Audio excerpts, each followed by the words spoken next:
ভারতের বর্ষীয়ান সঙ্গীতশিল্পী উদিত নারায়ণ সঙ্গীত জগতে তার কৃতিত্বের জন্য সুপরিচিত হলেও ব্যক্তিগত জীবনে নানা বিতর্কের জন্ম দিয়েছেন। সম্প্রতি কনসার্টে এক নারীকে চুম্বন করে তিনি আলোচনার কেন্দ্রবিন্দুতে আসেন। সেই বিতর্কের রেশ কাটতে না কাটতেই এবার তার প্রথম স্ত্রী রঞ্জনা ঝা খোরপোশ মামলা করলেন। টাইমস অব ইন্ডিয়ার সূত্রে জানা গেছে, রঞ্জনা ঝা মামলা দ্বারা অভিযোগ করেছেন তাকে তার সম্পত্তি থেকে বঞ্চিত করা হচ্ছে।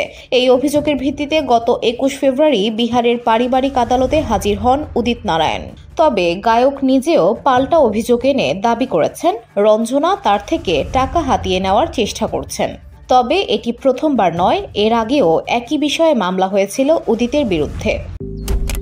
মালয়েশিয়ান প্রযুক্তিতে তৈরি অত্যাধুনিক cleaning machine modern vacuum cleaner যে কোনো ধরনের ধুলো ময়লাকে পরিষ্কার করে ঘরকে করে তুলুন চকচকে ও আকর্ষণীয়।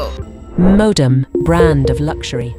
বিহারের নারী কমিশনেও গায়কের বিরুদ্ধে একটি মামলা দায়ের হয়েছিল, যা তখনই নিষ্পত্তি হয় দুই পক্ষের সমঝোতার মাধ্যমে।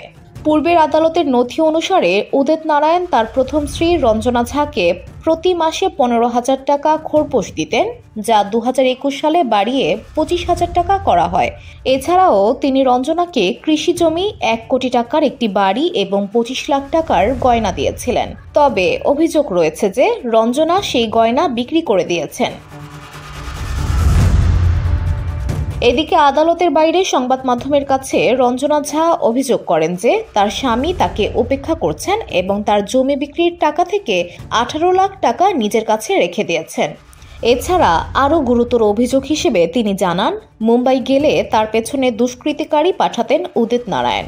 এই নতুন মামলায় কিভাবে সমাধান আসবে তা এখনও স্পষ্ট নয়। তবে উদিত নারায়ণের ব্যক্তিগত জীবন নিয়ে বিতর্ক আবারও নতুন করে আলোচনার বিষয়বস্তু হয়ে উঠেছে নেটিজেনদের কাছে।